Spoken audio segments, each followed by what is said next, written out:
This is the design explanation for Spencer Weiss on Lab 2.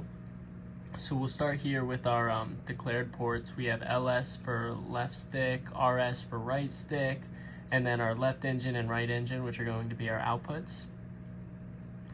Then we end that and we get into our architecture, and we have a bunch of constants being declared, and these are the reason we're declaring a bunch of constants up here is so whenever we're making our commands for our machine down here using those constants, it makes everything a lot easier to read, like turn right. So our left side is going fast and our right side is slow, so that you can kind of see how that would cause a right turn.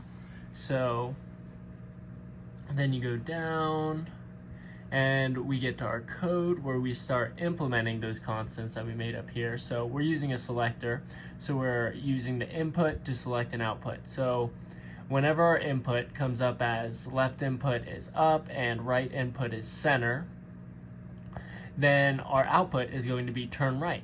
And turn right, if we come back up here, we can see turn right is left side forward fast and right side forward slow. So this makes the whole code a lot easier to digest and a lot less intimidating. And then down here, we're assigning input to be LS and concatenating that with RS, so left stick and right stick. And then we have our left engine is going to be output 5 down to 3.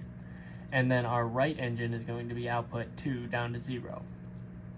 Alrighty, and then that is going to be the end of our manual drive. So now we will go into our test bench.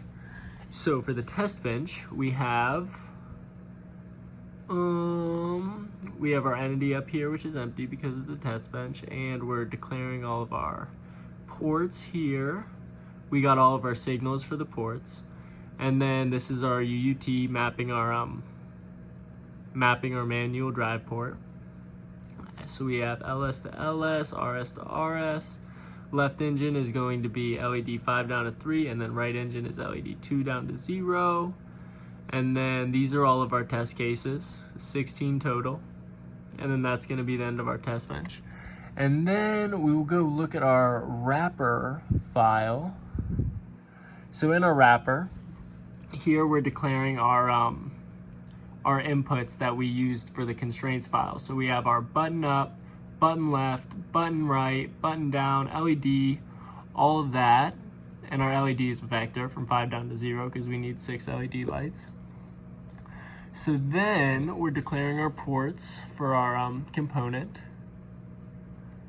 We have our LS, RS, left engine, right engine, and then we need our signals to go with those.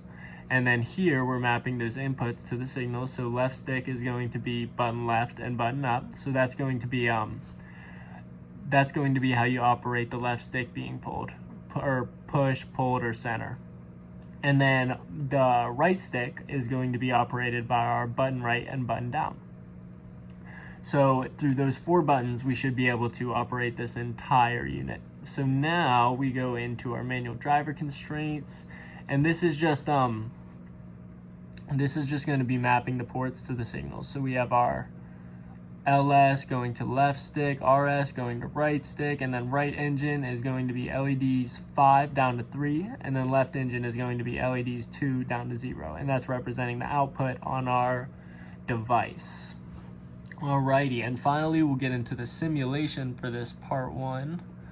So as you can see, we'll start here, go through a few cases, but we have 0, 0 for the left engine, or for the left stick, and then the right stick is going to be 0, 1, and our output is as follows, which checks out on our list. I have went ahead and checked all of these cases, and they all checked out as they should. And then when we have our 1, 1s, those are going to be our don't care cases. Let's find a few of those. Or other, rather. So here, whenever we get to our 1, 1 values at the end, that's going to be all zeroed out, which as it should be. Cool. So that is the end of the part 1 of design implementation for Lab 2.